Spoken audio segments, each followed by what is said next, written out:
ஆயுர்வேதம் டுடே மாத இதழ் வழங்கும் தமிழ் மருத்துவம் உங்களை அன்புடன் வரவேற்கிறது. காலையில் சாப்பிட சிறந்த இந்திய உணவு. காலையில சாப்பிடுற உணவு ரொம்பவே முக்கியமானதுங்க. காலையில நல்ல ஹெல்தியான சாப்பாடு சாப்பிட்டாதான் நாள் முழுக்க எனர்ஜியோடவும் சுறுசுறுப்பாவும் இருக்க முடியும். அப்படி இந்தியாவில் இருக்கக்கூடிய சிறந்த பிரேக்ஃபாஸ்ட் பத்தி தான் நாம இப்ப பார்க்க போறோம். இட்லி சாம்பார். நம்ம தமிழ்நாட்டுல ரொம்பவே ஃபேமஸான இட்லி சாம்பார் காலையில சாப்பிடறதுக்கான சிறந்த உணவுன்னு சொல்றாங்க. ரவா தோசை. மொறு மொறுன்னு இருக்கிற ரவா தோசையை யாருக்கு தான் பிடிக்காது? தோசை மாவு இல்லன்னு கவலைப்பட்டா இன்ஸ்டன்டா ரவா தோசைய ஈஸியா செஞ்சிடலாம். ரவா தோசை செய்யும் போது கொஞ்சம் வெங்காயம் கேரட்டும் சேர்த்துக்கோங்க. ரொம்பவே ஹெல்த்தியான பிரேக்ஃபாஸ்ட் ஆயிடும் அது. சம்பா கோதுமை ரவா உப்மா. ரொம்பவே ஹெல்தியானது இந்த உப்மா. இந்த உப்மா செய்யும் போது கொஞ்சம் பாசி பருப்பு சேர்த்துக்கோங்க. புரோட்டீனும் சாப்பாட்டுல ஆட் ஆயிடும்.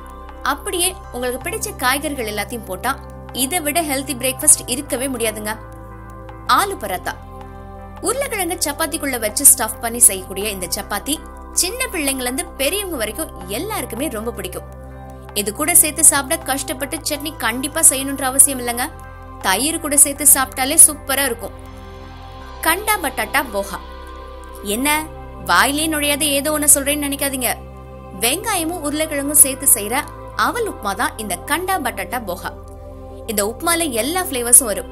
இதுல கொஞ்சம் எலுமிச்சை பழத்தை பிழிஞ்சு விடுங்க, டேஸ்ட் செம்மையா இருக்கும். இந்த உப்மா கூட கொஞ்சம் பாதாமும் ஒரு கிளாஸ் பாலும் குடிச்சா அன்னைக்கு பிரேக்ஃபாஸ்ட் சூப்பரா கம்ப்ளீட் ஆயிடும். இந்த வீடியோ பிடிச்சிருந்தா லைக் பண்ணிடுங்க, ரொம்ப பிடிச்சா ஷேர் பண்ணிடுங்க. அடுத்த வீடியோல சந்திப்போம். பாய்.